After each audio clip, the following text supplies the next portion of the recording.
परे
माए सदा यशोरक मोर माने नरोत्तम दास कहे नित्य लीला सुख माए दया सुरक मोर माने दास कहे सुख माए दया सुरक मोर माने वृंदावन रम्य स्थान दिव्य चिंतामणि धाम रतन मंदिर मनोहर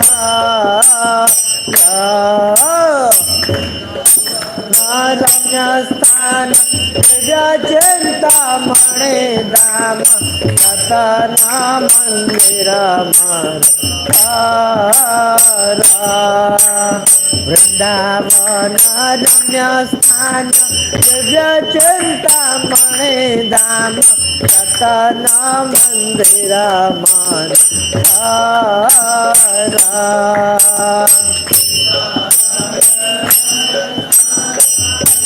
चिंतामणि धाम रतन मंदिर मनोहर नरोत्तम दास कहे नित्य लीला सुख माए सदा यशोरक मोर माने दास कहे लीला माए सदा यशोरक मोर माने सदा यशोरक मोर माने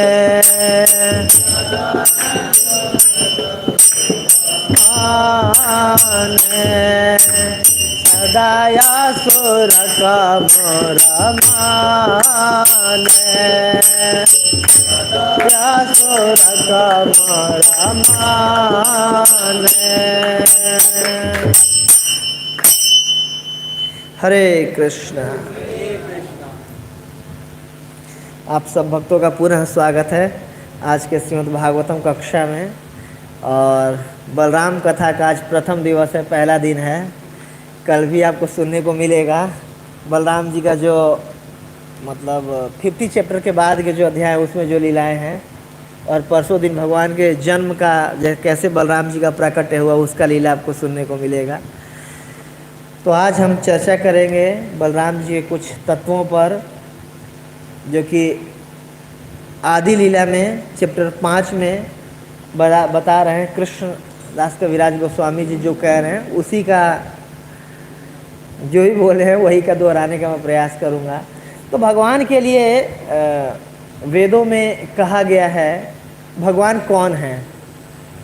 तो वेदों में जो भगवान शब्द की वो दिया गया है न तस्य कार्यम करणम च विद्यते, कि जिनके लिए कोई भी कार्य करणीय नहीं है वो भगवान है वेदों के अनुसार, वेदांत सूत्र के अनुसार। तो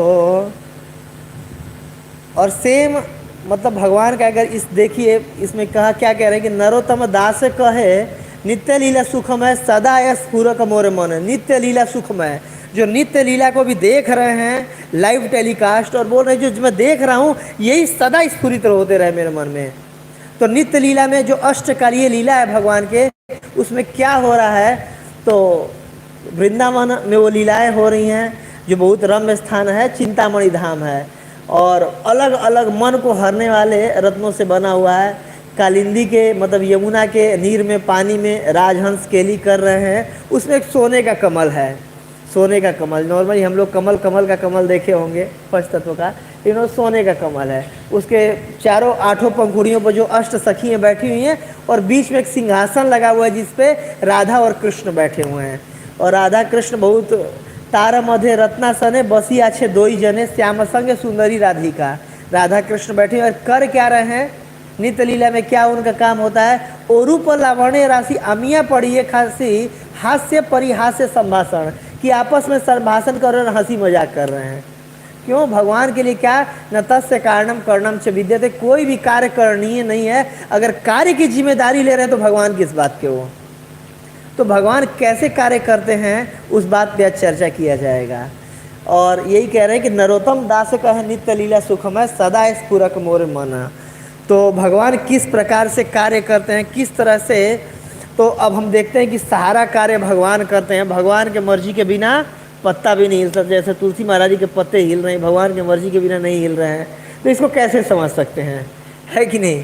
तो इसमें आदि लीला के चैप्टर 5 में बताए हैं कृष्णदास कविराज गोस्वामी जी, और आचार्य जैसे कह रहे हैं, आचार्यों के माध्यम से ही हम भगवत तत्व को समझ सकते हैं, उस पर चर्चा करेंगे। इससे पहले एक बार गुरु परंपरा का आशीर्वाद ले लें। आप लोग साथ में मेरे प्रार्थना कीजिए। ओम अज्ञानतिमिरन्धस्य ज्ञानञ्जनाशलाकया चक्षुरुन्मीलितं येन तस्मै श्रीगुरवे नमः। श्रीचैतन्यमनोभीष्टं स्थापितं येन भूतले स्वयं रूप कदा मह्यं ददाति स्वपदान्तिकं। वन्देऽहं श्रीगुरो श्रीयुतापदकमलं श्रीगुरून् वैष्णवांश्च श्रीरूपं साग्रजातं सहगण रघुनाथामितं तं सजीवं साधवेतं सावधूतं परिजनसहितं कृष्णचैतन्यदेवं श्रीराधाकृष्णपादान् सहगणललिता श्रीविशाखामिताश्च।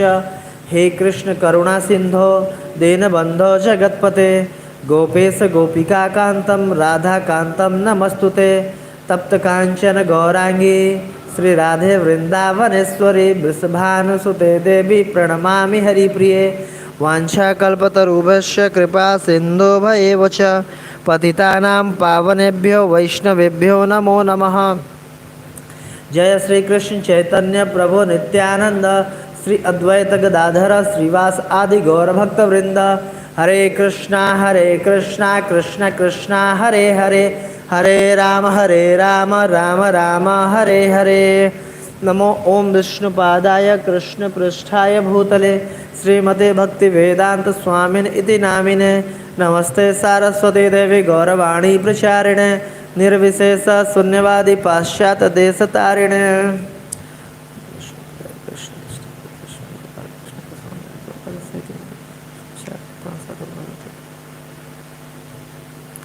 मुखम करोति वाचालम पंगु लंघयेत गिरिम यत् कृपातमहं वन्दे श्री गुरुं दीनतारिणं परमानंद माधव श्री चैतन्य ईश्वरम। गुरु की कृपा से लंगड़ा आदमी भी पहाड़ डाक सकता है और गूंगा मुख व्यक्ति भी वाचाल हो सकता है, ज़्यादा बोलने वाला हो सकता है।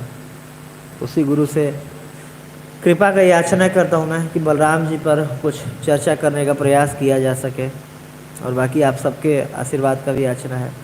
सारे वरिष्ठ वैष्णव बैठे हुए हैं, नारू कृष्ण जी बी नरसिंह जी, प्रभु कृपा प्रभु जी, माता जी हमेशा आशीर्वाद देती रहती हैं हालांकि मुझे। हरे कृष्णा। तो सीसी आदि लीला चैप्टर 5, और इसमें जो प्रयास संख्या है 8 से हम शुरुआत कर रहे हैं और प्रयास संख्या 152 तक मैं लूँगा। तो उसमें से जो मुख्य प्रयास हैं, ज़्यादातर तत्वों के बारे में चर्चा किया गया है। जब जानेंगे बलराम जी कौन हैं तब जाके समझ में आएगा, हमारा बुद्धि खुलेगा कि अच्छा ये हैं। क्योंकि कई बार बलराम जी के लोग चरित्र पे ऐसे उंगली ये तो जब मन करता है बारूणी पी के घूमते रहते हैं, नशे में डूबते रहते हैं, है कि नहीं। जैसे कि हम आसपास के हम समाज में देखते हैं कई लोग हैं पी लेते हैं, वैसे लोग और कई सारे वीडियो इससे वो हुए थे। कई सारे तथाकथित संप्रदायों को गुरुजी लोग क्वेश्चन उठा देते हैं बलराम जी पे, अरे वो तो जब मन करता था पी लिया करते थे। तो बलराम जी कौन है, जब ये जानेंगे तो समझ में आएगा कि उनका पीना और हमारे पीने में क्या अंतर है। तो इसमें कह रहे हैं प्यार संख्या 4 में, सर्वयवतारी कृष्ण स्वयं भगवान ताहर द्वितीय देह श्री बलराम। कि जैसे कृष्ण के लिए कहा गया है कि वृंदावनम परित्यज पादेकम न गच्छति, कि वृंदावन को छोड़ करके एक पाद भी, एक फुटस्टेप भी, एक पग भी कहीं बाहर नहीं जाते हैं। क्या करते रहते हैं वृंदावन में, जो ये अष्टकालीय लीलाएं हैं, अष्टदल वेष्टिद अष्टकालीय लीला करते रहते हैं। एक काल मतलब 8 काल को, 24 घंटे को 8 काल में बांटा गया, 3 घंटे का लगभग एक काल होता है, तो दिन भर लीला करते रहते हैं और कोई कार्य उनके जीवन नहीं है। तो भाई सब कुछ मैनेज कैसे हो रहा है? इतना बड़ा आध्यात्मिक ब्रह्मांड है, भौतिक जगत है। भगवान बोल रहे हैं कांसिनो धार्यते जगत, 10वें अध्याय में गीता के, कि भाई ये जो पूरा ब्रह्मांड दिख रहा है, ये एक अंश से मैं धारण करता हूँ। जो हमारा ये भौतिक ब्रह्मांड है, जो हमारा ये ब्रह्मांड जिसे हम रहते हैं, जिसका चौड़ाई 50 करोड़ योजन है, मतलब 50 × 8 400 करोड़ मील, मतलब 600 करोड़ किलोमीटर, और ये सबसे छोटा ब्रह्मांड है। और ऐसे ऐसे अनंत ब्रह्मांड है, सबका मेंटेनेंस कर रहे हैं भगवान। और इसके अलावा आध्यात्मिक जगत है, अनंत कोटि ब्रह्मांड आध्यात्मिक जगत में है, सब उसका मेंटेनेंस करना, क्रिएशन करना, मेंटेन करना। तो ये सब कैसे हो रहा है? तो भगवान क्या करते हैं कि अपना एक एक्सपेंशन करते हैं। इसमें क्या लिखा है कि सर्व अवतारी कृष्ण स्वयं भगवान ताहर द्वितीय देह श्री बलराम। तो भगवान अपने देह को ही एक दूसरा देह, मतलब सेम अपने जैसा एक और देह प्रकट करते हैं, और वो देह कौन है? श्री बलराम जी। श्री बलराम जी सेकेंड देह हैं। और भगवान की शक्ति से बलराम जी भी उतने पावरफुल हैं जितने कृष्ण पावरफुल हैं। अब ये कह सकते हैं कि भाई कैसे ऐसा हो सकता है? तो कृष्ण की इच्छा से हो सकता है। बलराम जी ये सेम पावरफुल, उतना ही शक्ति है जितने कृष्ण की शक्ति है। और फिर अगले प्यार में लिख रहे हैं 5 नंबर में, एक ही स्वरूप देह भिन्न मात्र काय आद्य काय विह कृष्ण लीला रस सहाय। कृष्ण लीला रस सहाय, कि उनका जो एकमात्र कार्य है, बलराम जी का एकमात्र कार्य क्या है? कृष्ण लीला रस सहाय। और इसी 3 शब्दों का व्याख्या करने के लिए पूरा ये चैप्टर वो करते हैं कविराज गोस्वामी जी, इसी 3 शब्दों का। और क्या लिख रहे हैं? एक ही स्वरूप, एक ही स्वरूप है कृष्ण और बलराम जी का। अंतर क्या है? भिन्न मात्र काय, काया का अंतर है। काया मतलब शरीर। शरीर में क्या अंतर है? एक गोरे हैं और एक काले हैं। बलराम जी कैसे हैं? गोरे हैं। और कृष्ण कैसे हैं? काले हैं। बस मात्र रंग का अंतर है और कोई अंतर नहीं है। भिन्न मात्र काय, एक ही स्वरूप दे है, भिन्न मात्र काय। आद्य काय विहो कृष्ण लीला रसहाय। तो भगवान क्या करते हैं? अपना 2 एक्सपेंशन करते हैं। एक आह्लादिनी शक्ति के रूप में, मतलब आनंद प्रदान करने के लिए खुद को श्रीमती राधा रानी के लिए, श्रीमती राधा रानी के रूप में। और दूसरा एक्सपेंशन बलराम जी पहला एक्सपेंशन है, और दूसरा एक्सपेंशन श्रीमती राधा रानी। 2 ये अपने से, मतलब 2 व्यक्ति कृष्ण अपने में से निकालते हैं और बस बोलते हैं बस हो गया, यही मेरा काम था, इसके अलावा मैं कोई काम नहीं करूँगा, बस लीला करूँगा, आनंद उठाऊँगा। 2 कार्य कर दिया, बहुत कर दिया, इसके अलावा कोई कुछ मत बोल दे मेरे को करने के लिए। और इसके बाद बलराम जी पे सारी जिम्मेदारी आ जाती है। तो बलराम जी कहते हैं ठीक है, मैं भी कुछ नहीं करूँगा, आप जब कुछ नहीं करिएगा तो मैं भी कुछ नहीं करूँगा। और बलराम जी अपना एक्सपेंशन करते हैं। अगला उसमें प्यार में आ रहा है, सर्वरूपे अस्वदन कृष्ण सेवानंद से ही बलराम गौर संज्ञ नित्यानंद। कि सर्वरूपे अस्वदन कृष्ण सेवानंद, कि बलराम जी का क्रिएशन किस लिए किया गया था? भगवान की सेवा करने के लिए। और बलराम जी क्या करते हैं, कृष्ण सेवा आनंद, कृष्ण के सेवा करने में आनंद उठाते हैं कि जो आप करोगे आपके लीला में सहायता करूंगा और मैं भी आनंद उठाऊंगा, मैं भी कुछ नहीं करूंगा। और 10 नंबर प्यार में लिख रहे हैं, कहाँ 13 आ गया ये, ठीक है, 10 नंबर प्यार में लिख रहे हैं कि श्री कृष्ण गोसाई मूल संकर्षण पंच रूपधारी करे न कृष्ण र सेवन। तो कैसे बलराम कृष्ण का सहायता कर रहे हैं, तो इसमें बोल रहे हैं कि पंच रूपधारी करे न कृष्ण र सेवन। क्या करते हैं, अपने आप को 5 रूपों में डिवाइड कर देते हैं। वो 5 रूप कौन कौन हैं, अगले प्यार में लिख रहे हैं। आपन करे न कृष्ण लीला रसहाय, सृष्टि लीला कार्य करे धरी 4 काय। सृष्टि लीला 1 काय से करते हैं, इसके अलावा और 4 काय 4 शरीर धारण करते हैं। वो कौन कौन से हैं, सृष्टि आदि के सेवा तार आज्ञा र पालन, शेष रूप करे कृष्ण विविध सेवन। कि शेष रूप में विविध रूप से कृष्ण का सेवन करते हैं, सेवा करते हैं। तो पहला जो बलराम जी अपने आप को करते हैं आदि संकर्षण के रूप में, ठीक है। ये अभी कोई ब्रह्मांड कुछ नहीं है, आध्यात्मिक जगत भी कुछ अभी बना नहीं हुआ है, बिल्कुल शुरू में, बिल्कुल आदि में बस एक गोकुल है। जैसे कि ये भौतिक जगत है, इसके ऊपर बिरजा नदी है, बिरजा नदी के ऊपर कारण सागर है, जो माया का प्रभाव होता है कारण सागर के नीचे रहता है। कारण सागर के जल को माया देवी टच नहीं करती है, ठीक है। ये इसमें आदि लीला के 5वें चैप्टर में वर्णन है। तो कैसे, जो बाद में बताऊंगा वो। तो कारण सागर से पूरा इस सृष्टि का भौतिक जगत का क्रिएशन शुरू होता है। इसके ऊपर कारण सागर का जल, उसके ऊपर कौन है, महाकैलाश, जो कि आधा बहुत, उसमें महाकैलाश के ऊपर बैकुंठ शुरू होता है। बैकुंठ में सारे नारायण होते हैं जो पूरा मेंटेन करते हैं और अपना ऐश्वर्य से वो कर रहे हैं। उस पूरे बैकुंठ के ऊपर साकेत धाम है। साकेत धाम जहाँ पर राम लक्ष्मण और ये परिकर हैं, उसके ऊपर द्वारका धाम है। द्वारका धाम के और ऊपर जो ये आता है, इसको बोलते हैं सत्यलोक बोलते हैं। इसी बैकुंठ लोक में एक सत्यलोक है। सत्यलोक में 3 पार्ट हैं।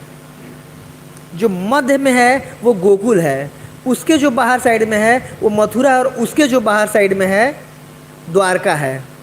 और उसका जो परिधि के चारों तरफ, ये कमल के दल के समान है, और परिधि के जो चारों तरफ है वो क्या है, नवद्वीप है। और नवद्वीप में हमेशा भगवान की, महाप्रभु की अष्टकालीय लीला चलती है, संकीर्तन लीला चलती रहती है। और इन शुरू से लेकर के लास्ट तक में कैसे बलराम जी पूरा क्रिएशन मेंटेनेंस सब कुछ बलराम जी कर रहे होते हैं। कैसे, जब जस्ट गोकुल था और कुछ नहीं था, कृष्ण ने 2 एक्सपेंशन किए, एक राधा रानी के रूप में, एक बलराम जी के रूप में। बलराम ने अपना 5 एक्सपेंशन किया, आदि संकर्षण के रूप में अपना एक्सपेंशन करके बोले कि ठीक है आप जो करना है करिए, मैं क्या करूँगा, जो कृष्ण लीला करेंगे, कृष्ण लीला रस सहाय, इसके अलावा मैं कुछ नहीं करूँगा। गोकुल को छोड़ करके मैं भी कभी कुछ नहीं जाऊँगा, पादेकम न गच्छति, और इन्हीं के लीला में सहायता करता रहूँगा, ठीक है जी। तो महासंकर्षण के ऊपर जिम्मेदारी आ गई। तो महासंकर्षण अपने आप को 3 रूपों में, 4 जो चतुर्व्यूह, पहला चतुर्व्यूह में वो करते हैं, एक्सपेंस करते हैं, अनिरुद्ध, प्रद्युम्न, संकर्षण और वसुदेव। उसमें जो संकर्षण है वो अपने आप को 4 रूपों में भी वो करते हैं। अनिरुद्ध, द्वितीय जो वो चतुर्व्यूह होते हैं, अनिरुद्ध, प्रद्युम्न, संकर्षण और वसुदेव। ये आदि, बिल्कुल आदि की बात है, बैकुंठ का भी सृजन नहीं हुआ है अभी, ठीक है। और उसमें से जो द्वितीय चतुर्व्यूह के जो संकर्षण होते हैं वो अपना एक्सपेंशन नारायण के रूप में जो करते हैं, और वो नारायण पूरे आध्यात्मिक जगत, मतलब बैकुंठ लोग के सारे लोग क्रिएट हैं अनंत रूपों में। लेकिन बलराम जी के जिम्मे एक ही जिम्मेदारी है, कृष्ण लीला रस सहाय, और ये सारा मेंटेनेंस ये करना, और प्लस कृष्ण लीला रस सहाय। और जो 5वां एक्सपेंशन करते हैं वो शेष के रूप में करते हैं। और शेष का क्या सेवा है कि इन जितने विष्णु तत्वों से बचे हुए जितने भी कार्य हैं, जितने भी शेष कार्य हैं, सारा खुद करते हैं। ये सारा का सारा कार्य, मतलब सारा कार्य कर देते हैं, सारा सेवा कर देते हैं कि कुछ भी और के लिए करने के लिए हम मूल रूप से भगवान का कोई सेवा कोई जीवात्मा नहीं करता।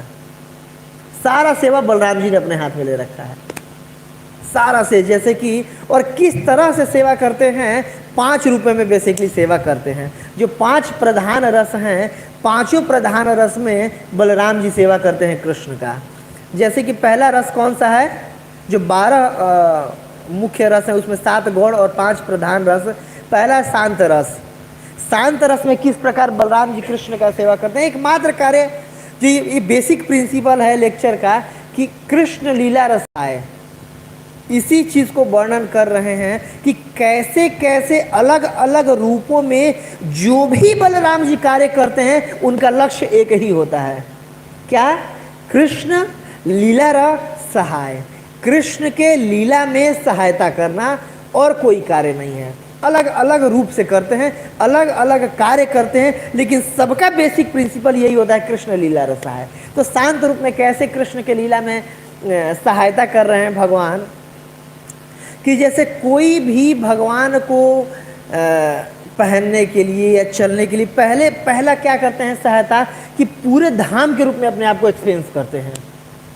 जो बैकुंठ धाम है, गोलोक धाम है, गोकुल धाम है, ये सारा धाम है, बलराम जी का मूल वो अपना विस्तार कर देते हैं ये धाम के रूप में, महल के रूप में जहाँ पर भगवान को रहना है, बेड के रूप में जहाँ भगवान को सोना है, कपड़ों के रूप में कि देखिए कौन इतना ज़्यादा करीब कृष्ण के हो सकता है। जो वस्त्र पीताम्बर धारण भी करते हैं वो बलराम जी का एक्सपेंशन है। कान में जो मकराकित कुंडल धारण करते हैं, लसत कुंडलम, तो मकराकित कुंडल कौन है, बलराम जी का एक्सपेंशन है। जैसे इसमें बलराम जी का एक्सपेंशन कीर्तन लीला में जो वो मृदंगाय ब्रह्मरूपाय लवणे रसमाधुरी सहस्त्र गुण संयुक्त, इसमें भी बलराम जी का वो आता है कि बलराम जी का एक्सपेंशन है, मृदंगाय नमो नमः। तो हर चीज़ में जो शांत भाव से भगवान को आनंद देते हैं, भगवान का बिस्तर बन जाते हैं, भगवान का चप्पल बन जाते हैं, जो ही पादुका पहनते होंगे वो बन जाते हैं, भगवान का धाम बन जाते हैं, भगवान का वस्त्र बन जाते हैं, भगवान का थाली कटोरा सब बन जाते हैं। सब कुछ जो भी शांत भाव से सेवा कर सकते हैं, बलराम जी अपने आप को उन सारे चीज़ों के रूप में एक्सपेंस कर लेते हैं, और इस प्रकार बलराम जी कृष्ण का सहायता करते हैं, ये कृष्ण को आनंद प्रदान करते हैं। एकमात्र उनका कार्य है कि कैसे किस किस रूप में कृष्ण को आनंद प्रदान किया जाए, कृष्ण को खुश रखा जाए। इसके बाद और कैसे करते हैं, कृष्ण को प्रसन्न करते हैं। इसके बाद फिर दूसरा आता है दास्य भाव। तो दास्य भाव में जैसे हम श्रीमद् भागवतम में पढ़ते हैं 10वें स्कंद में कि जब लेके जाते थे तो जब गाय चराने कृष्ण बलराम, तो कई बार कृष्ण गाय चराते चराते थक जाते, बोलते बहुत धूप लग रहा है, भूख भी बहुत लग रही है। तो कृष्ण क्या करते थे, कई बार जैसे लेके जाते थे, मैया उनको देती थी कलेवा कि लेके जाओ ये कलेवा और जब भूख लगे तो खा लेना। तो कृष्ण अपना आनंद करने में, दोस्तों के साथ खेलने में ऐसे पोटली घुमाते हुए ऐसे करके फेंक देते थे, कहीं गया कोई मतलब नहीं, भूख लगेगा तो क्या होगा देखा जाएगा जो भी। तो बलराम जी उसको उठा के रख लेते थे, ये पागल बच्चा, बताओ पोटली उठा के फेंक दिया, कैसे, मतलब इसको भूख लगेगा तो क्या होगा। तो बलराम सारा चिंता करते थे। जय जगन्नाथ बलदेव सुभद्रा महारानी की जय, कृष्ण बलराम की जय, गौरदेव भगवान लक्ष्मी नरसिंह देव भगवान, जगत गुरु श्रील प्रभुपाद की जय। तो दास से भाव से जब भगवान थक जाते थे भगवान का चरण सम्मान करते थे, भगवान का चरण दबाते थे, और क्या करते थे कि भगवान को नींद लग जाए, कृष्ण को अच्छे अच्छे गाना गा करके सुनाते थे, मतलब कहते हैं लोरी सुनाना, वो सुनाते थे कि चलो थक गया होगा इसको नींद आ जाए।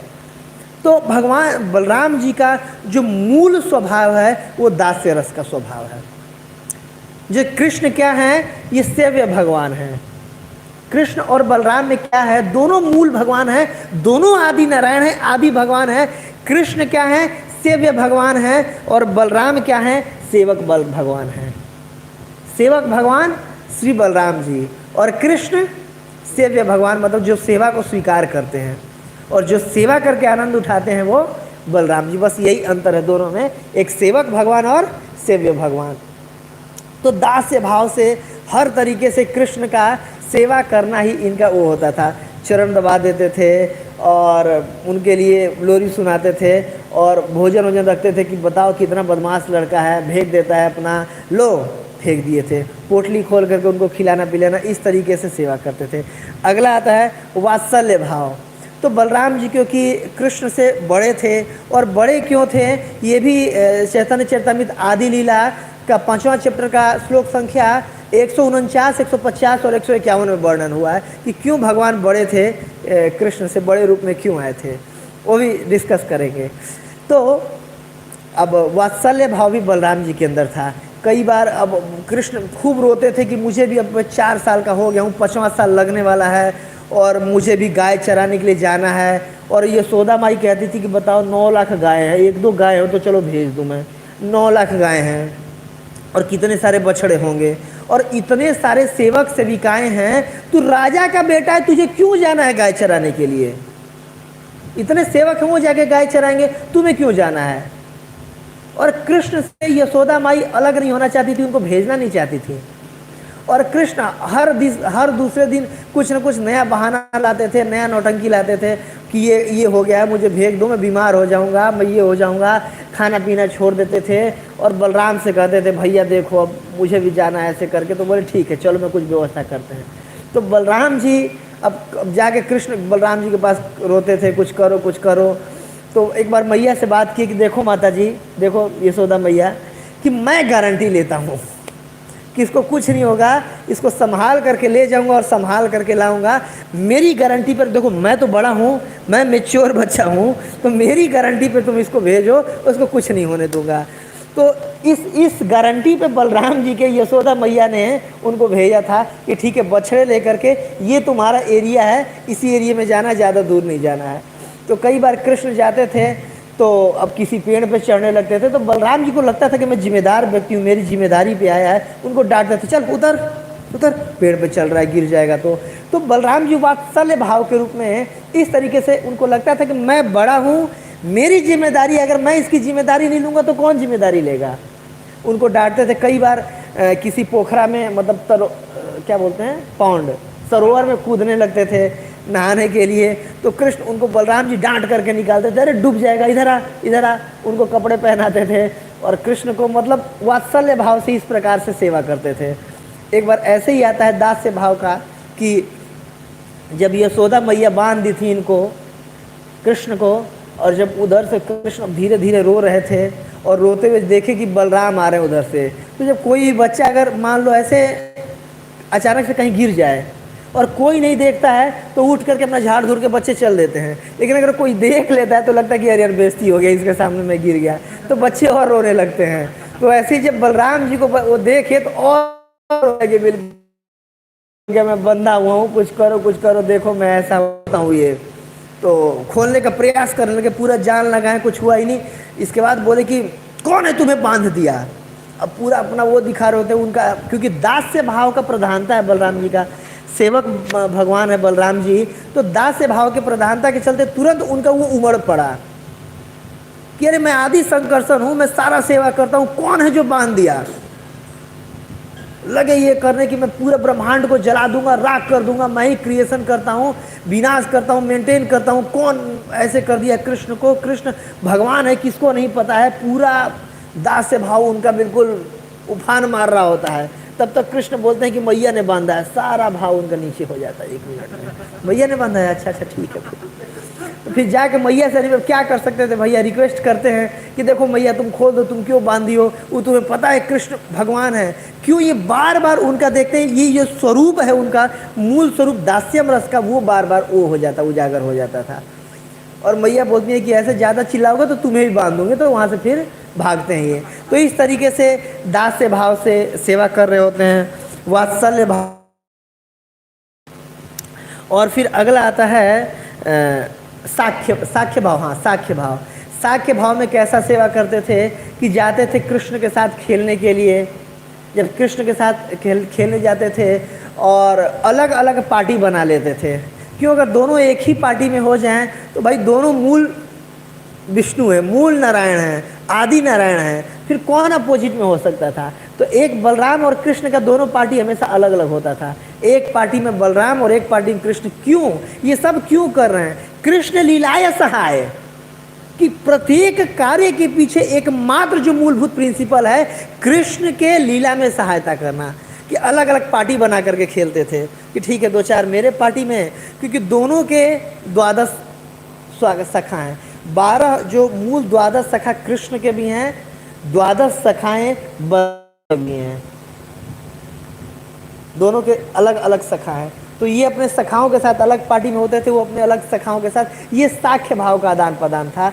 और हर समय मतलब एज एक मित्र के रूप में बलराम जी कृष्ण का सहायता करते थे, एक दास के रूप में उनका सेवा करते थे, वात्सल्य भाव के रूप में उनका केयर करते थे।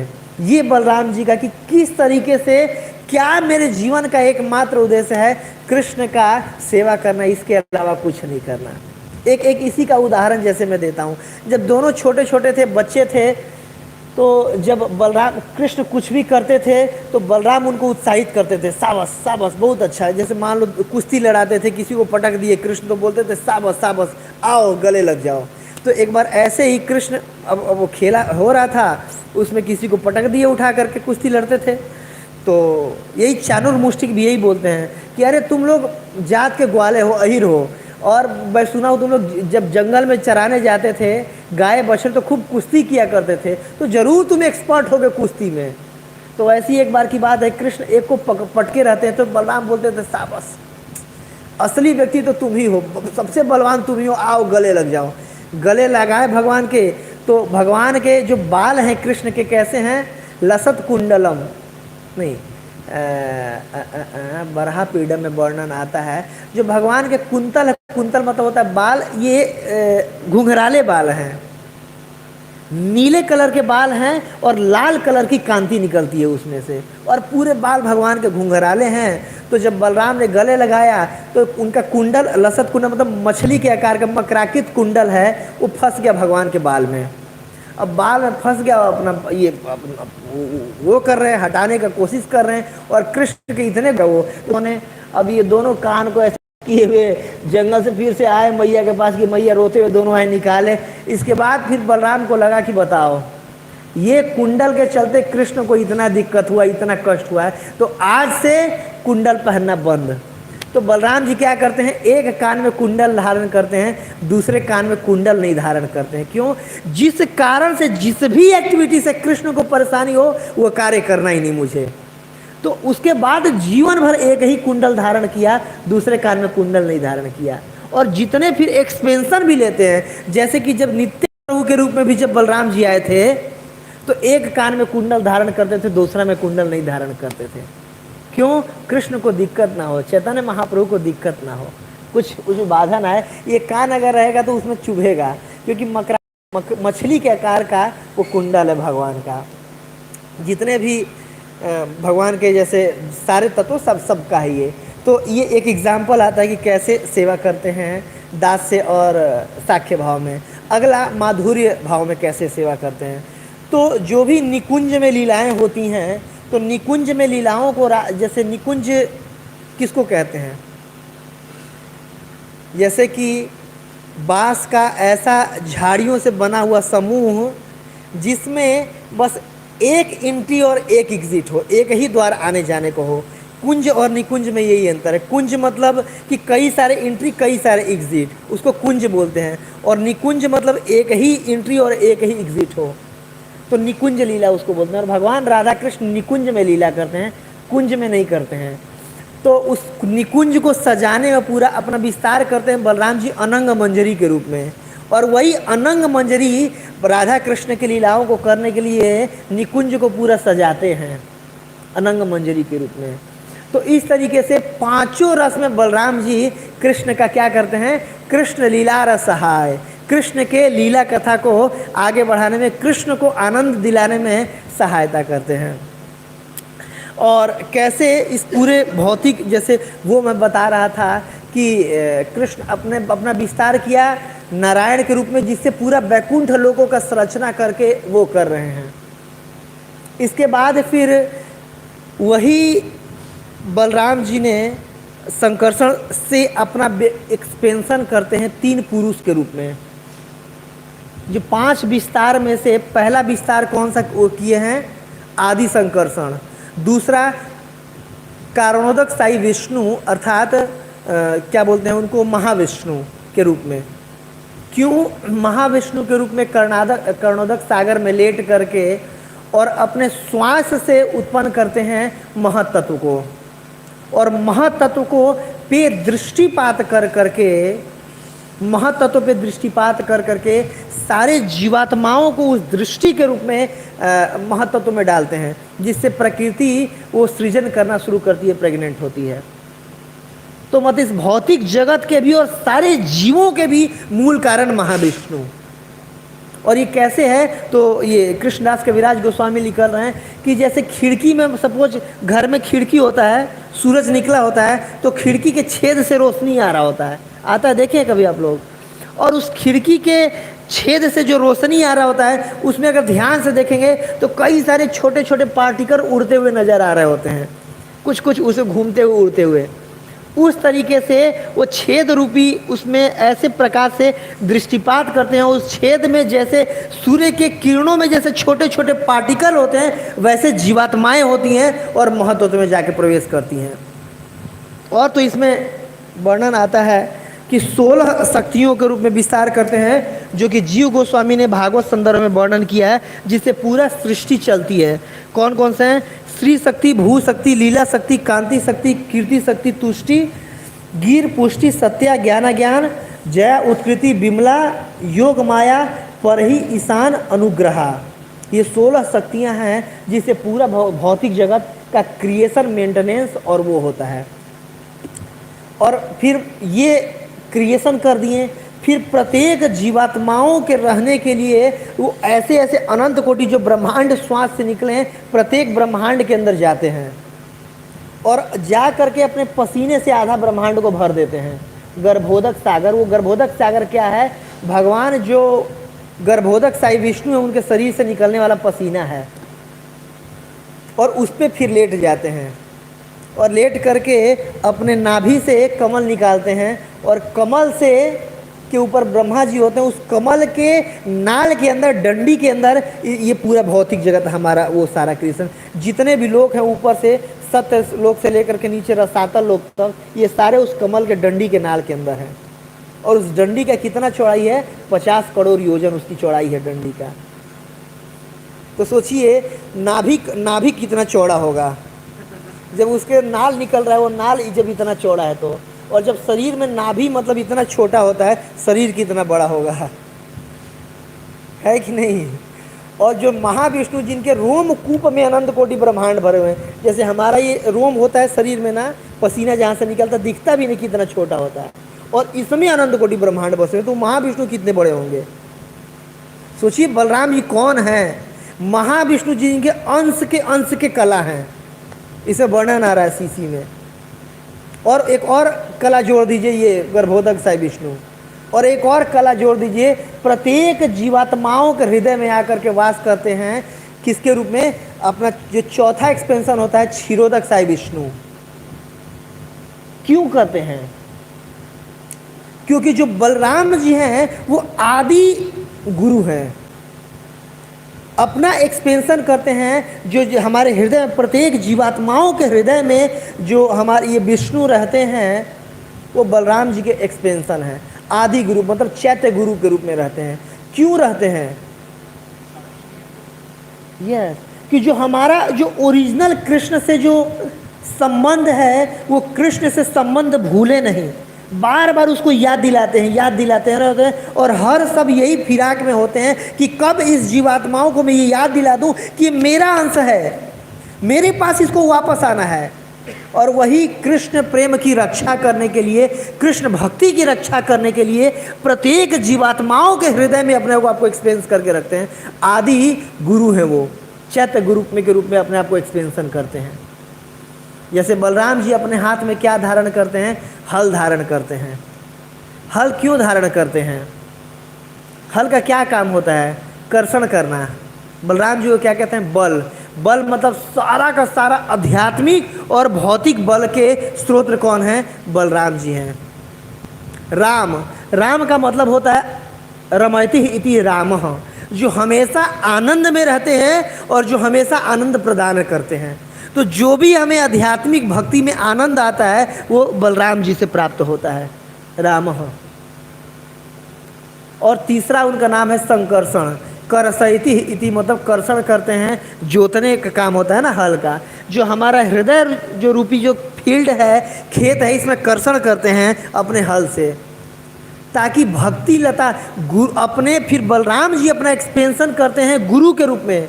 इंटरनली करते हैं चैत्य गुरु के रूप में, एक्सटर्नली करते हैं शिक्षा और दीक्षा गुरु के रूप में। क्यों? कृष्ण लीलार सहाय।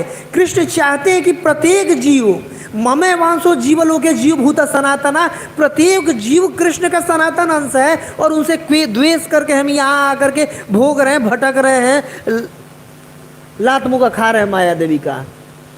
तो कृष्ण का मूल क्या वो है, भाव रहता है कि प्रत्येक जीवात्मा वापस आए, और बलराम जी इस कार्य को अपने हाथ में लेते हैं। अंदर से चैत्य गुरु के रूप में, भगवान विष्णु के रूप में रहते हैं, सर्वस्य चाम हृदय सन्निविष्टो मत्त स्मृति ज्ञानम अपोहनम च, कि हृदय में वास करते हैं, और बाहर से आध्यात्मिक गुरु के रूप में आकर के भक्ति लता बीज देते हैं, और अंदर से हमारे हृदय को जहाँ उपजाऊ बनाते हैं कि भक्ति लता बीज जो कि उसमें स्फुरित हो सके, और वो श्रवण और कीर्तन का व्यवस्था करते हैं। एक्सटर्नली शिक्षा गुरु के रूप में आकर के श्रवण कीर्तन का व्यवस्था करते हैं कि जीव श्रवण कीर्तन करके जो भक्ति से विमुख हो रखे हैं, भगवान से अलग हो रखे हैं, दोबारा भगवान से अपना रिलेशन वो कर सके और दोबारा वापस जा सके। इसके लिए बलराम जी कृष्ण का सहायता करते हैं। कृष्ण लीला सहाय, ये सारा कार्य बलराम जी का वो है। तो हम बलराम जी क्योंकि आदि गुरु हैं, बलराम जी से हम आशीर्वाद ले सकते हैं कि हमारे हृदय को और इस हृदय रूपी खेत को अपना हल चला करके इसको जोतें, ताकि उपजाऊ हो सके भक्ति लता बीज जो गुरु के माध्यम से आके, ये जो बंदे गुरुन ईस भक्तान ईसम इस अवतार कान, तो जो गुरुन है, जो हम ये प्रार्थना करते हैं कि बंदे गुरु, इसमें कि गुरु पूरा गुरु परंपरा, तो गुरु परंपरा की कहाँ से आ रही है? वो बलराम जी से शक्ति आ रही है। बलराम कृष्ण ने अपना एक्सपेंशन कर दिया, बाकी बलराम जी के पास ये सारा डिपार्टमेंट होता है। मूल जो ये गुरु तत्व के जो मूल है वो बलराम जी है। बलराम जी से प्रार्थना करना चाहिए कि हमारे इस हृदय को उपजाऊ बनाए ताकि मैं भक्ति कर सकूं। बलराम जी आप कृपा करके गुरु के रूप में है। जो गुरु तत्व है वो गुरु तत्व क्या है? ये बलराम जी का एक शक्ति है जो गुरु पूरा मतलब तत्व के रूप में आता है, उस शक्ति आती है बलराम जी की शक्ति। ये कौन सी शक्ति है कि कैसे जीवात्माओं को दोबारा से वापस आ सके? कृपा शक्ति। और भगवान की सारी शक्तियों में जो सबसे बड़ी शक्ति होती है वो कृपा शक्ति होती है, और कृपा शक्ति के जो मूल स्रोत बलराम जी हैं सारी शक्तियों में। जब मैया यशोदा भगवान श्री कृष्ण को बांधी थी तो सारा ऐश्वर्य शक्ति भगवान को बंधने नहीं दे रही थी। कैसे बंधने दूंगी? भगवान है भाई, आदि नारायण है, आदि एक कृष्ण है, ये कैसे बांध सकता है कोई कृष्ण को? ऐश्वर्य शक्ति, भू शक्ति, सारी शक्ति, लीला शक्ति बंधने नहीं दे रही थी। लेकिन जो भगवान की दया शक्ति है वो सारी शक्तियों के ऊपर हावी पड़ गई। क्यों? ये देख करके कि कितना मेहनत कर रही है यशोदा मैया। जो 2 उंगली कम पड़े थे जो हम वर्णन करते हैं कार्तिक महीने में, एक भक्त का प्रयास और दूसरा भगवान की कृपा। तो भगवान की कृपा वो भक्त का प्रयास देकर के उतना ज्यादा वो हो गई कि सारी शक्तियों को कर दी, दबा दी। और वही कृपा शक्ति के मूल स्रोत भगवान बलराम हैं। और वो कैसे हमारे जीवन में आती है? गुरु के माध्यम से आती है। गुरु के अंदर जो कृपा करने की शक्ति है, जैसे कि अभी हम देखते हैं जैसे हमारे गुरु महाराज गोपाल कृष्ण गोस्वामी महाराज इतने सारे लोगों को दीक्षा दे रहे हैं अभी इस उम्र में भी, इतना तबीयत खराब होने के बाद भी। जैसे कि जय पताका स्वामी महाराज जी हैं, कैसा उनको खुद चल नहीं सकते हैं, बोल नहीं सकते हैं, फिर भी हजारों हजारों सैकड़ों लोगों को दीक्षा दे रहे हैं। ये क्या? ये कृपा शक्ति का एक्सपेंशन है सारा। प्रत्येक मतलब उस जीव का सारा पाप को मुझे लेना पड़ेगा। गुरु के पाप के चलते, मतलब शिष्य के पाप के चलते गुरु को तबीयत खराब होती है। प्रभुपाद जी को एक बार बोले थे ना कि रास्कस तुम्हारे कर्मों के चलते मेरी तबीयत खराब हो रही है। गुरु को नरक में तक जाना पड़ सकता है, बार बार जन्म लेना पड़ता है। जब तक एक एक उसका वो शिष्य बचा रहेगा यहाँ पर, तब तक बार बार आना पड़ेगा। ये गुरु का कृपा है। और वो कृपा शक्ति भगवान बलराम जैसे त्राणाय कारुण्य घना घनत्वम, ये जो गुरु के अंदर कृपा शक्ति होती है, भगवान बलराम उस रूप में अपना विस्तार करते हैं, पूरे गुरु शक्ति के रूप में, परंपरा के रूप में अपना शक्ति का विस्तार करते हैं। क्यों? ताकि जीवात्माओं को यहाँ से वापस वहाँ ले जा सके, ताकि जीवात्माएं कृष्ण को आनंद प्रदान कर सके, कृष्ण की सेवा आ सके। कृष्ण लीला रसहाय। और कैसे कैसे, तो चैतन्य चरितामृत में वर्णन आता है 149 नंबर प्यार में, मैं खोलता हूँ, प्रयास करता हूँ कि कैसे, जैसे जब कृष्ण ने भगवान, जैसे जब बलराम जी किस रूप में आए थे? लक्ष्मण के रूप में आए थे। तो जो लक्ष्मण के जब रूप में आए थे तो भगवान के कष्ट को देख करके बहुत उनको कष्ट होता था, बहुत ज़्यादा कष्ट होता था, बहुत दुखी रहते थे कि यार भगवान ऐसे कर रहे हैं, ऐसे कर रहे हैं। और क्योंकि छोटे थे तो कुछ बोल नहीं पाते थे। जैसे कि मैं पढ़ रहा हूँ, जो इसमें प्यार लिखा हुआ है, अच्छे समझ में आएगा। रामेरा चरित सब दुखेरा कारण, स्वतंत्र लीलाए दुख सहे न लक्ष्मण। क्या बोल रहे हैं कि भगवान राम के कार्यकलाप दुखों से भरे थे, किंतु लक्ष्मण ने स्वेच्छा से सारा का सारा, मतलब उनके जीवन में दुखों से भरे थे। कैसे? जब अब जस्ट राज्य मिलने वाला है कल के डेट में, और आज क्या बोलते हैं? 14 वर्ष का वनवास। और ये सुन करके कि 14 बरस का वनवास जिया जाएगा, जो राम मतलब कि स्वर्ग के भी सिंहासन पर एक सेकेंड के लिए चले जाए तो स्वर्ग के देवता इंद्र भी अपने आप को कल्पों तक अपने आप को भाग्यशाली समझे। वो आदि भगवान नारायण, भगवान विष्णु राम के रूप में आए हैं और बहुत गुस्सा कर रहे थे दशरथ महाराज पे। और इतना गुस्सा कर तो खूब उनको उल्टा भला बोले, बिल्कुल गाली दिए, स्त्रैण कहेंगे, और तलवार निकाल करके मारने के लिए बिल्कुल चल दिए कि अभी गर्दन काट के आता हूँ, ना ये रहेंगे ना इनका ऑर्डर रहेगा। फिर राम मतलब भगवान उनको खूब डांटते हैं कि क्यों कर रहे हो आप ऐसा, आपको ऐसा नहीं करना चाहिए, हमारे पिता हैं, हर परिस्थिति में वो पूजनीय हैं। लेकिन भगवान बलराम मतलब लक्ष्मण जी को बहुत बुरा लगता था, लेकिन क्योंकि छोटे थे, अब जो भगवान आज्ञा देते उसको कुछ उल्लंघन नहीं कर पाते थे, लेकिन अच्छा भी नहीं लगता था। जैसे गए जंगल में, भगवान जंगल देख करके बहुत कष्ट होता था। ये कष्ट नहीं होता था लक्ष्मण जी को कि मैं मेरे को सोने को नहीं मिल रहा है, मैं गेट पर खड़ा होकर पहरा दे रहा हूँ, फल फूल तोड़ के लाता हूँ, बनाता हूँ तो भोजन मिलता है इनको। ये कष्ट नहीं था लक्ष्मण जी का। कष्ट था कि राम को क्यों कष्ट हो रहा है और मैं कुछ कर नहीं पा रहा हूँ, हाथ पे हाथ धरा बैठ रहा हूँ। अगले प्यार में लिख रहे हैं कि निषेध करीते नारे याते छोटे भाई, मौन धरी रहे लक्ष्मण मने दुख पाई। कि निषेध करीते नारे, निषेध नहीं, निषेध करीते नारे याते छोटे भाई, क्यों? क्योंकि छोटे भाई थे। मौन धरी रहे लक्ष्मण मने दुख पाई, अब मौन धारण करते थे लेकिन अंदर अंदर दुख लगता था कि क्यों कष्ट दे रहे हैं। भगवान कष्ट सहने के लिए थोड़ी ना है, मैं सेवक हूँ इनका, मेरे जैसे सेवक के रहते हुए मेरे स्वामी को क्यों कष्ट हो रहा है। बलराम भगवान लक्ष्मण के हृदय में बहुत कष्ट होता था, उनके कष्ट को देख करके कष्ट होता था। और कह रहे हैं इसीलिए, जैसे कि कैसे कैसे जब सब कुछ हुआ, भगवान बोल के गए थे लक्ष्मण जी को कि देखो कहीं मत जाना, तुम इनकी रक्षा करना सीता माता का। और जब उधर गए और जब मारीच मारा गया, चिल्लाने लगा कि हे राम हे लक्ष्मण, ऐसे चिल्लाया हे सीते, तो इधर सीता माता उनको उल्टा भला बोलने लगी। आज मुझे समझ में आया कि क्यों तुम हमारे साथ आए थे। इसीलिए साथ आए थे ना कि राम जब अलग हो जाए उनको कहीं मार करके या मरवा करके और तुम मेरा सुख भोगो। ऐसे ऐसे बात बोलने लगी लक्ष्मण को।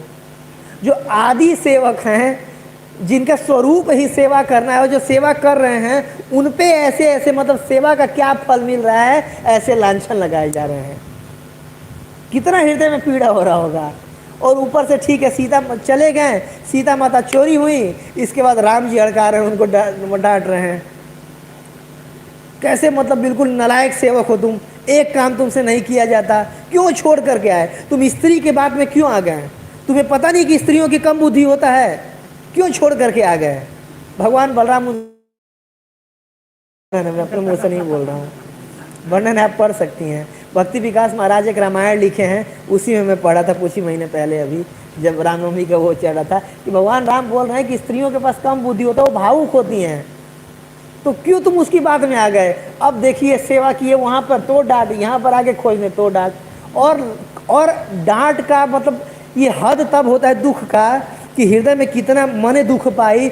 जब सब कुछ रावण को जीतने उतने के बाद क्या हुआ, जब सीता माता उधर से पालकी पर चढ़ करके लाया जा रहा था तो भगवान राम बोले कि जाके उनसे बोल दो पालकी से उतर करके आए। अब पूरे सभा में सबके बीच में राम जी के जब उसमें सेना में 18 पद्म सेनापति थे, तो सोचिए सेना कितनी होगी। और इनसे 12 गुना ज़्यादा रावण की सेना थी। सोचिए कितने ज़्यादा मतलब लोग होंगे, और सबके बीच में एक राज रानी को पैदल चल के आना पड़ रहा है। पहले के ज़माने में जो ऊंचे घराने की स्त्रियां थीं वो ऐसे सड़कों पे सबके बीच में नहीं चलती थीं। वो अपना एक मर्यादा होता था, उनका इज्जत होता था कि भाई पालकी में बैठ करके, कहार पालकी रख करके ढोते थे, पालकी में बैठ करके चलती थी। चैतन्य चरितमृत में अगर चरितमृत में वर्णन आता है, जब सीता ठकुरानी आती थी इनके पास, सची माता के पास, तो पालकी में बैठ करके आती थी। अच्छा, ऊंचे घरानों की ब्राह्मण और क्षत्रिय की स्त्रियां, बस शूद्र की जो स्त्रियां होती थी वो ऐसे खुलेआम रोड पे चल सकती थी, बाकी किसी की स्त्रियां ऐसे नहीं चलती थी। आज के समाज में देखिए क्या हो रहा है कि नहीं? बट ऐसा वैदिक समाज में ऐसा नहीं था। तो सीता माता को भगवान लक्ष्मण से बोले इनको बोलो कि पैदल आए। अच्छा जी, आ रही थी, फिर बोले बलराम जी को बोले, लक्ष्मण जी को बोले इनको बोलो कि मैं इनको स्वीकार नहीं करूँगा। तो 5 ऑप्शन दिए कि चाहे लक्ष्मण के तुम्हारे साथ रह सकती हैं, विभीषण के साथ रह सकती हैं, सुग्रीव के साथ रह सकती है, ऐसे 5 ऑप्शन उनको दिया गया। मैं स्वीकार नहीं करूँगा किसी भी रूप में। तो इसके बाद फिर सीता माता, अब लक्ष्मण जी को जाके बोलना था ये चीज़।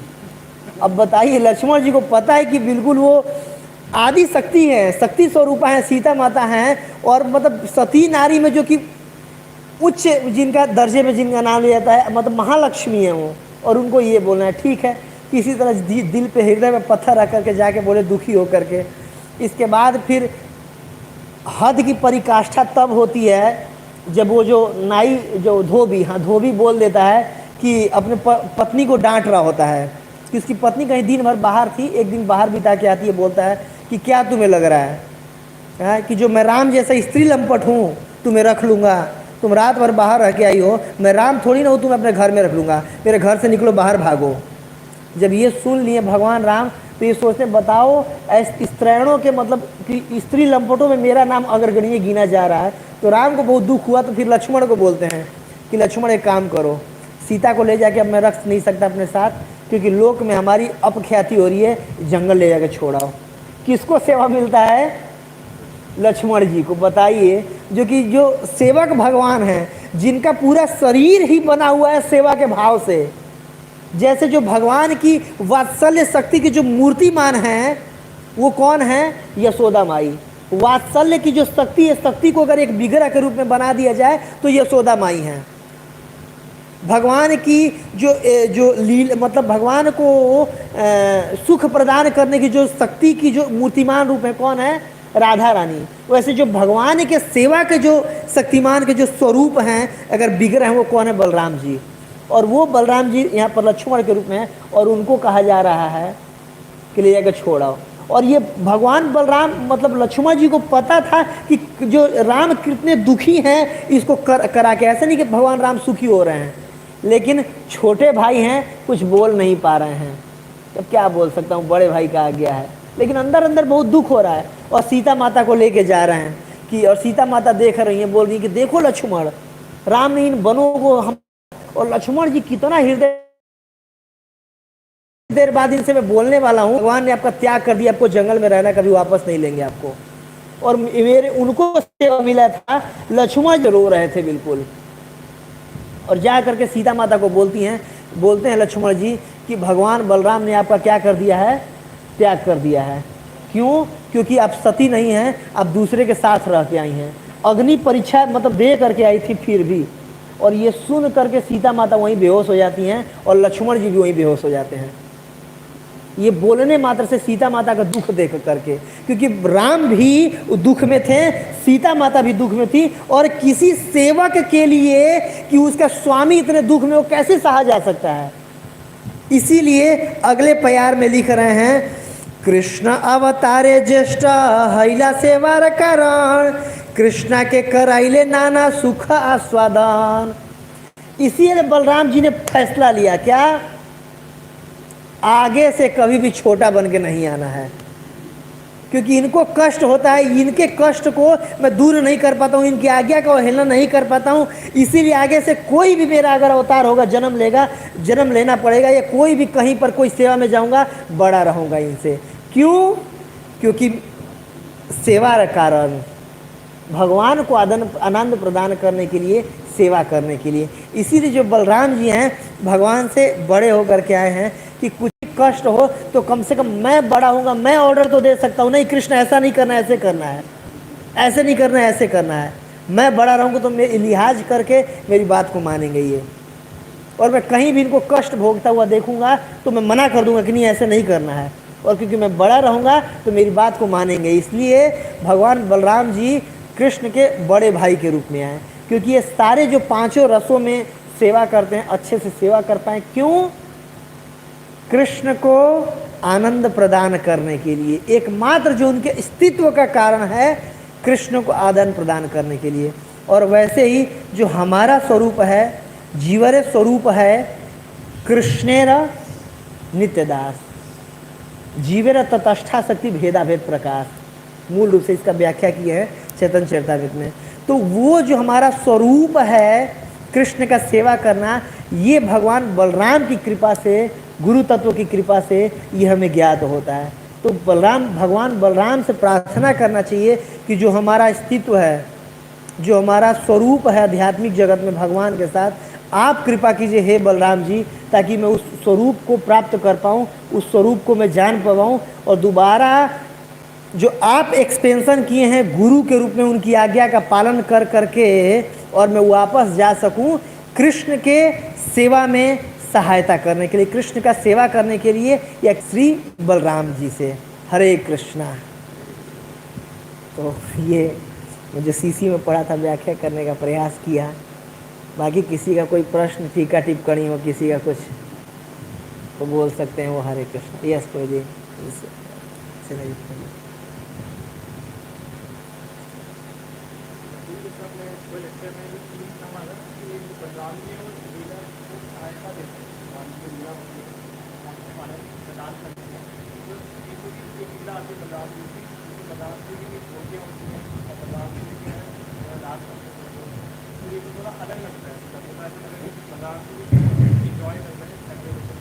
प्रभु जी, ऐसे एक लीला आप बोल रहे हो, मैं 10 लीला गिरा सकता हूँ जिसमें आपको लगेगा कि बलराम जी अलग हैं।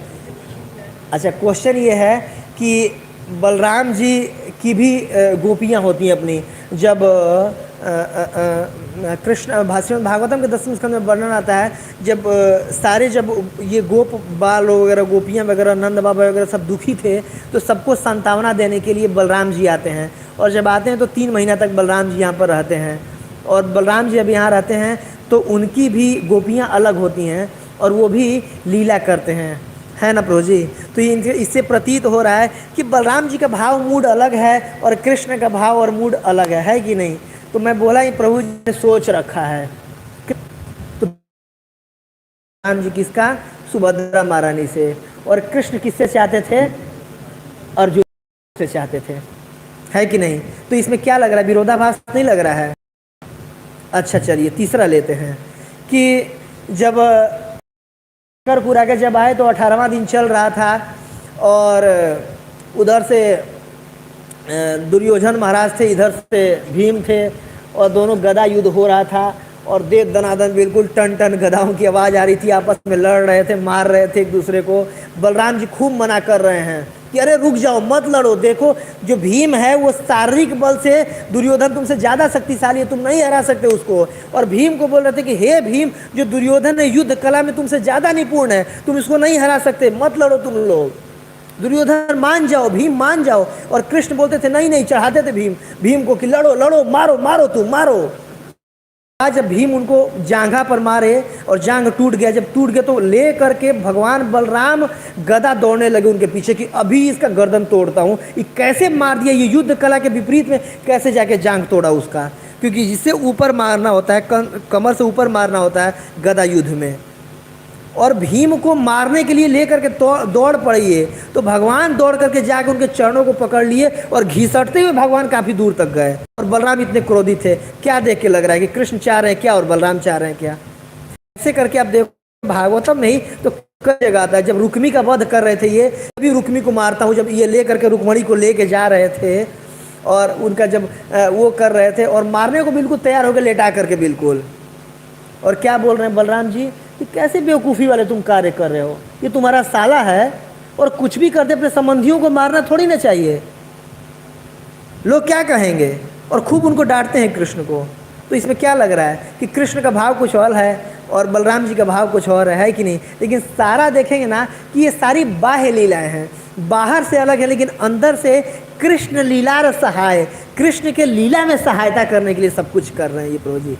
आप ये सीसी का ये पढ़ोगे 5th चैप्टर, आपको लग जाएगा सारा कार्य करने का एकमात्र यही उद्देश्य था, कृष्ण की लीला में सहायता करना, कृष्ण के लीलाओं के आस्वादन करके उनके पास लौटने का। जैसे श्रीमद् भागवतम के 9वें स्कंद के 24वें अध्याय के आखिरी में सुखदेव गोस्वामी यही वर्णन कर रहे हैं, नित्य उत्सवम, कि अलग अलग लीला करते थे जिससे नित्य उत्सव हुआ करता था। और वही आज के डेट में हम श्रवण करके अगर ये मान लीजिए दोनों एक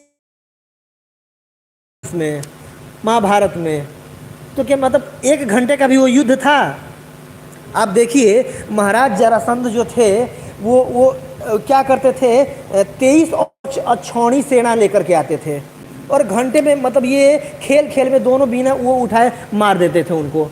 महाभारत के युद्ध में पांडवों की तरफ से अक्षौणी सेना थी, कौरवों की तरफ से 11 अक्षौणी सेना थी, दोनों मिलाकर के 17 हुई और अकेले जरासंध लाता था 23 अक्षौणी सेना और उसको मतलब 1-1 घंटे में से दोनों मिलकर मार देते थे और ऐसे 17 बार लाया। तो सोचिए महाभारत के युद्ध से 50 गुना ज़्यादा सेना तो पहले ही वो मार चुके थे। अगर दोनों अगर एक तरफ हो जाते तो मिनटों में खेल खत्म हो जाता। तो फिर कैसे हम वर्णन कर रहे आज सुन रहे होते कि कृष्ण ये किया ऐसे ऐसे किया, नहीं हो रहा था ना।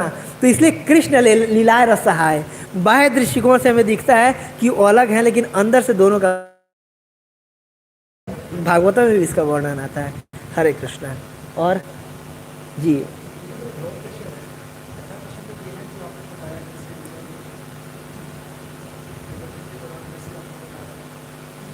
तो जैसे आप बता रहे हैं चैत्य गुरु जो है बलराम जी हैं, तो चैत्य गुरु को ही जैसे बोलते हैं आत्मा और परमात्मा जो है हमारे अंदर में विद्यमान है, तो वही परमात्मा साक्षी भगवान यही है, चैत्य गुरु ही है। हाँ हाँ। दूसरा प्रश्न मेरा ये है कि जैसे आपने प्रवचन के दौरान बताया बलराम की वाइफिकेशन में कि बलराम जी ने हर वो चीजें छोड़ दी जो कृष्ण को रूप देती थी या कष्ट देती थी, जैसे कुंडल का आपने एग्जाम्पल दिया। और इस तरह से मतलब ऐसे एक्सॉल्टेड डिवोटीज हैं बलराम जी से शुरुआत से, आदि गुरु हैं, आदि गुरु से नीचे आते हैं। लेकिन आज भी मतलब मेरा तो तलब नहीं हो पाया कि भगवान को देखें, भगवान को कष्ट हो है किसी चीज से और उस चीज को हम छोड़ दें त्याग दें, तो वो भाव कैसे तलब होगा कि भगवान को कष्ट हो है, हम इस चीज को फील कर पाए और उस चीज को अपने अंदर भी इम्प्लीमेंट कर पाए। ये प्रो जी मेरे अंदर भी नहीं है और जिसके अंदर हो उससे अब जा करके पूछिए, मैं इस पर क्या बोलूँ। यही कह सकते हैं कि जितने भी अपने जो वरिष्ठ वैष्णव या आचार्य हैं, गुरु महाराज जी लोग हैं, उनको देखें कि वो देखिए भगवान की सेवा के लिए कितना कितना कष्ट उठा रहे हैं कि नहीं।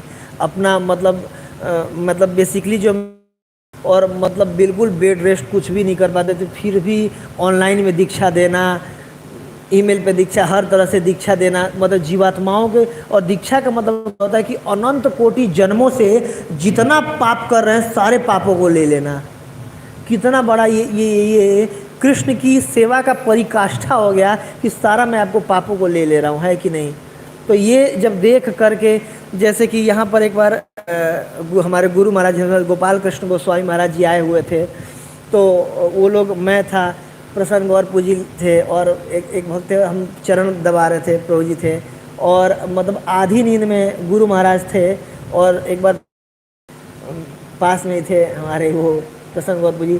तो उस आधी नींद में भी ये चिंता है कि ये रोहिणी मंदिर इतना बड़ा मंदिर है, ब्रह्मचारी इतने कम है, कैसे वो होगा। तो कितना ज़्यादा एब्जॉर्ब हैं भगवान की सेवा के लिए कि और कैसे भगवान की सेवा होगा इस तरीके से। तो इन आचार्यों का जब हम संग करेंगे, जब इनसे सुनेंगे, तो फिर शायद हमारे अंदर भी ऐसा भावना आ पाए कि हर परिस्थिति में भगवान की सेवा करें, क्योंकि हम सेवा का ही हमारा वो है, और बाकी गुरु की कृपा से ही हो सकता है जो मुझे लग रहा है। और प्रैक्टिस करें प्रभु जी, और तो बाकी जिसके पास है उनसे वो बता सकते हैं। यस, आखिरी प्रश्न दारू कृष्ण प्रभु जी का। प्रश्न नहीं, और धन्यवाद करना चाहता हूँ भगवान के लिए। जैसे परीक्षित महाराज जब खान लेते कि उनको शरीर त्याग में चावल डिस्कशन करते हैं, कई साधु से डिस्कशन के बाद बहुत सारे वहाँ पर स्वयं ज्ञान से भी बैठे होते हैं, लोग भी होते हैं, लेकिन सुना जाता है सुखदेव को कि कथाएँ करना और उसको इतना भावना बना देना वक्त वक्त कमिटमेंट सेम वे आपने इतने अच्छे से वर्णन किया। ऐसा कि टाइम आपको सुन रहा हूँ, पहली बार मैंने पढ़ाई बार सुना था, तो भगवान के तत्व से लेके उसकी लीला है, फिर आगे कैसे रीजन आया, कैसे चैतन्य सभी कुछ अपने उसमें उठा लिया, तो ये बहुत ही अच्छा था। मैं बहुत धन्यवाद करता हूँ, बहुत गrateful हूँ। और दूसरा जो एक आपने इसमें बोला था कि गुरु बार बार आते हैं, उसमें थोड़ा सा करेक्शन हो सकती है कि गुरु बार बार नहीं आते, गुरु तत्व आते हैं, क्योंकि ऐसा हो तो फिर प्रभुपाद जी को यहाँ से जा ही नहीं पाएंगे, क्योंकि हम जैसे लोग उनमें से कई प्रेजेंट टाइम में प्रभुपाद जी के शिष्य होंगे, उनसे भी पूरा नहीं कर पाए, दोबारा आए तो प्रभुपाद से ऊपर फिर गुरु ही कर रहे, तो गुरु का तो कंटिन्यूसली आते रहते हैं। हाँ सही, हाँ दोनों, तो ये इसमें दोनों चीज़ सुना हूँ प्रभु जी कि गुरु बार बार आते हैं और गुरु तत्व आते हैं। तो एक तरीके से वो शक्ति है प्रभु जी, वो जो बलराम जी की शक्ति है, कृपा शक्ति, उसको कोई ना कोई धारण करके आते हैं और ले करके जाने के लिए। हाँ हाँ, ये मैं दोनों सुना हूँ प्रभु जी, एक बिमला प्रसाद पुरी से सुना हूँ और एक भक्ति आश्रम वैष्णव महाराज जी से सुना हूँ कि गुरु बार बार गुरु लेने के लिए आते हैं, जैसे कि रहुगण वाले, उसमें मैं ऐसा भी सुना हूँ। दोनों चीज़ मैं सुना हूँ प्रभु जी। तो और एक जी मैं भी पूछा था बिमला प्रसाद पुरी से, तो उन्होंने बताया था कि नहीं, गुरु तत्व आते हैं, कोई ना कोई अलग जीवात्माएँ आती हैं, सारे कृपा को धारण करके आते हैं उनको ले जाने के लिए। तो ये भी सही है प्रभु जी। ठीक है, अब समय हो गया प्रभु जी, समय हो गया प्रभु जी। जी जी, हाँ हाँ हाँ हाँ हाँ हाँ हाँ, यस यस प्रभु जी, यस। ठीक है, जगत गुरु श्री प्रभुपाद की जय, ग्रंथ राज श्रीमद् भागवतम की।